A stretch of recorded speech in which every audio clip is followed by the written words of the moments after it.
Hello friends, Leigh Brown here and welcome back to Monday Motivators. Full disclosure, today's message is part 3 of a 3-parter on how to hire that admin, clerical, virtual assistant, the somebody to help your business grow. If you missed part 2 and part 1, you should pause right now, click save on this video, go back and watch the first 2 because it will help this make a lot more sense. Now that you've put together the bones of your job description, you've evaluated your managerial style, and created a list of characteristics for that ideal hire, it's time to find them. So I want you to think in advance of what the pay scale is going to look like for the job that you're looking to add. I will tell you that I am a big fan of hiring domestically, and ideally I want to hire people right in my local zip code, because as a small business, there's honestly nothing more rewarding than creating opportunities for income with your actual neighbors, who, by the way, if you're doing your job well, should become brand ambassadors for you right here where you live. So what are you going to pay this person? Well, the first person you hire is probably not a 40-hour-a-week full benefits person. If you're a small business, you want to start by thinking about what you can manage and what can be done about that initial list of jobs you'd like to give away. This could be a 5 to 10 hour a week person. This could be 10 to 20. It could be 20 to 40. That's going to depend on you, and it's also going to depend on the person you hire and their level of efficiency.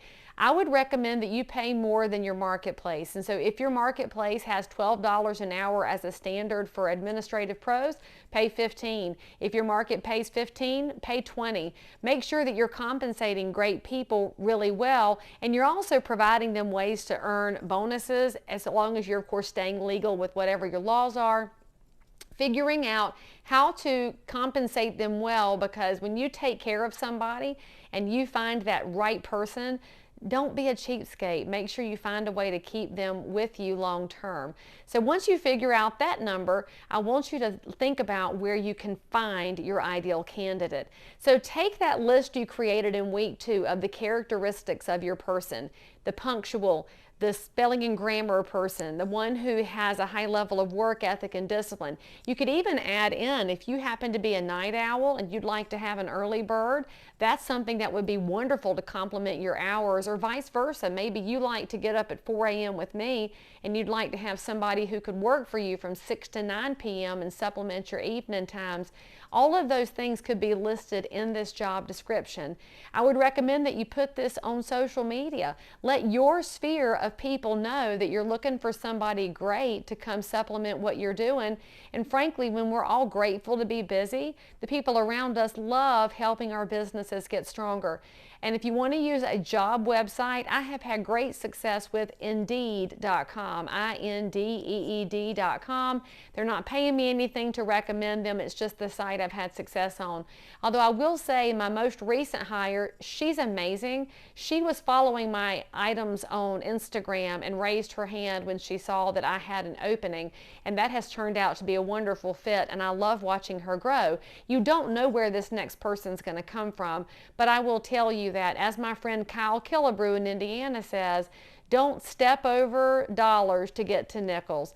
Don't be cheap when you make this hire, and be thoughtful about it. As far as getting it posted, you're going to post the job out there, and then you're going to start to receive some resumes back. I'll give you another pro tip that I received a long time ago on getting the best applicants possible.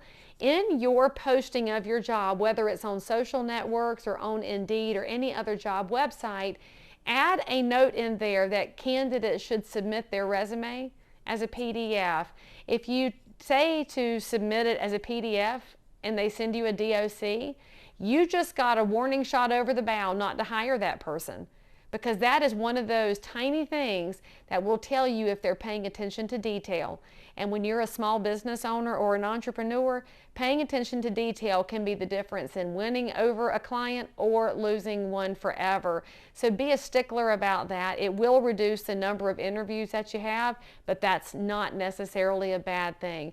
For more tips on this topic, let me know in the comments if you need more, if you need help with this.